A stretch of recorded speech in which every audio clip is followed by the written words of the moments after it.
दिसत आहे नाही तर समजा थोडं ठीक आहे.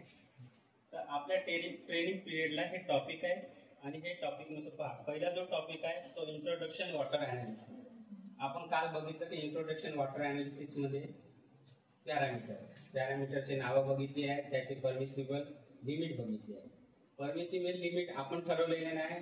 परमिसिबल लिमिट काही ठरवलं BSI स्टँडर्ड म्हणजे ब्युरो ऑफ इंडियन स्टँडर्ड म्हणजे भारतीय मानांकन संस्था ही ठरवली आणि त्यांनी 10-500 या SOP द्वारे आपल्याला ते मॅन्युअल दिला. त्या पद्धतीने आपण त्याची वॉटर अनालिसिसवर टेस्टिंग करतो. नेक्स्ट आहे physical parameter. Next topic chemical parameter analysis and water testing method and instrument.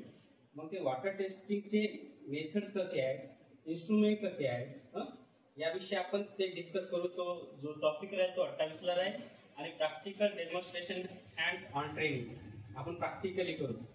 आतापर्यंत थेरॅटिकल करतो आपण. Topic 1 bye 1.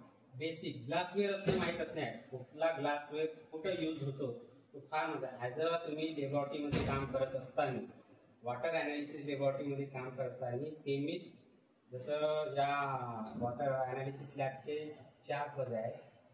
केमिस्ट असतो, बॅक्टेरियोलॉजिस्ट असतो, लॅब असिस्टंट असतो आणि एक लॅब अटेंडंट, असं 4 स्ट्रक्चर SDLचं आहे.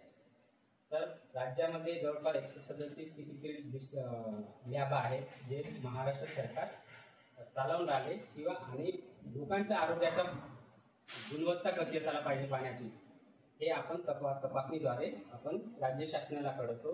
राज्य शासन त्या पॉलिसीवर काय कुठले स्रोत अयोग्य आलेले आहेत, कुठले स्रोत योग्य आहेत हा जेव्हा डाटा जातो तेव्हा त्याला वेळ समजतो. नाही, या गावामध्ये इतके पाणी अयोग्य आहे. तर याच्यावर मग जो केमिकली अफेक्टेड आहे मग तो एक राज्य शासन दुसरा सोर्स करतो किंवा त्याच्यावर काहीतरी उपाययोजना करतो आणि त्या पाण्याद्वारे लोकांची गुणवत्ता कशी राहील, म्हणजे जो आपण पाणी पितो त्याविषयी अफेक्टेड तर असे अफेक्टेड आजार नाही. आता जसं केमिकली स्लो पाहिजे नुसार बॅक्टेरियोलॉजिकल फास्टली होते. जर कुठलेही तुम्ही जेव्हा बघाल गावातली एखादी 7 होते तर उद्रेक हा 80-90% हा पाण्याद्वारे होतो. पाण्याद्वारे अफेक्टेड होते किंवा पाण्याद्वारे आजार होतात.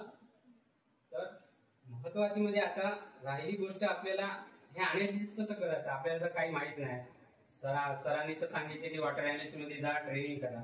तर ट्रेनिंग कसं करायचं त्याचं फर्स्ट बेसिक पासून तर आपण शेवटपर्यंत नॉलेज देऊ आणि तुम्हाला 1 बाय 1 सांगू.